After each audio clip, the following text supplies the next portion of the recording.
आज हम जानेंगे कि आखिर कर्ण की मृत्यु पर भगवान श्री कृष्ण क्यों रोए थे। दोस्तों, दानवीर कर्ण में एक ही बुराई थी कि वह अधर्म और अधर्मी का साथ दे रहा था और ऐसा कर्ण को मजबूरी में करना पड़ा था। दोस्तों, जब हस्तिनापुर की राज्यसभा में पांडव उसे सूतपुत्र कहकर उसका अपमान करते हैं और उसे प्रतिस्पर्धा में भाग लेने से यह कहकर रोक देते हैं कि वह एक सूतपुत्र ही तो है, इस अपमान को कर्ण सह नहीं पाता और ऐसा देख दुर्योधन उसे अपना मित्र बनाकर उसे अंग प्रदेश का राजा बना देता है और इस एहसान के बदले युद्ध में उसे दुर्योधन का साथ देना पड़ता है। लेकिन दोस्तों, कर्ण एक कुशल योद्धा होने के साथ न्यायप्रिय राजा था और उसके अंदर बहुत सी अच्छाइयाँ थीं जो उसे महान बनाती हैं।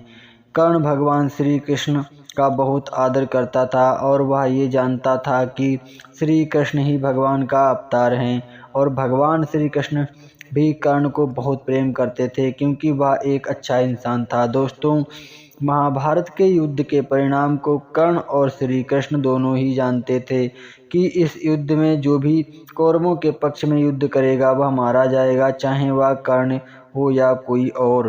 कर्ण ये जानता था कि जब तक भगवान श्री कृष्ण पांडवों के पक्ष में हैं उनका कोई हित नहीं कर सकता और कर्ण ये भी जानता था कि श्री कृष्ण के रहते वह अर्जुन को कभी परास्त नहीं कर सकता। लेकिन फिर भी उसने एक बार अर्जुन को जीवित छोड़ दिया था जब अर्जुन का रथ का पहिया धरती में धंस गया था और जब कर्ण के रथ का पहिया धरती में धंसा तो उसी निहत्थे कर्ण को भगवान श्री कृष्ण ने मरवा दिया क्योंकि कर्ण अधर्म के पक्ष में युद्ध कर रहा था। दोस्तों, ये कहानी हमें यह सिखाती है कि जो अधर्म करता है वह चाहे कर्ण के जितना पराक्रमी और दानवीर ही क्यों ना हो, मारा ही जाएगा।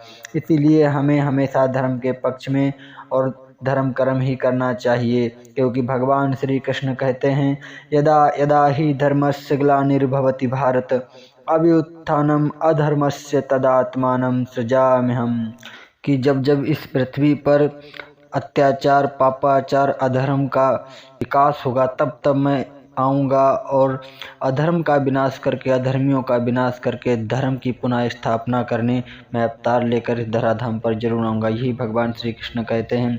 दोस्तों, कर्ण जो था वह समाज में फैली बुराई से लड़कर सबको बराबर का सम्मान दिलाने के लिए परिवर्तन करना चाहता था। वह एक नए युग की स्थापना करना चाहता था। वह चाहता था कि जैसे उसने सूतपुत्र के नाम पर अपमान सहा वह और कोई ना सहे, इसलिए वह परिवर्तन चाहता था और परिवर्तन प्रकृति का नियम है। इस कारण वह भगवान श्री कृष्ण को अति प्रिय था। इसलिए ही भगवान श्री कृष्ण दानवीर कर्ण की मृत्यु पर बहुत रोए थे। दोस्तों, ऐसे ही जानकारी पाने के लिए हमारे YouTube चैनल को सब्सक्राइब करें ताकि आने वाला वीडियो सबसे पहले आपको मिल सके।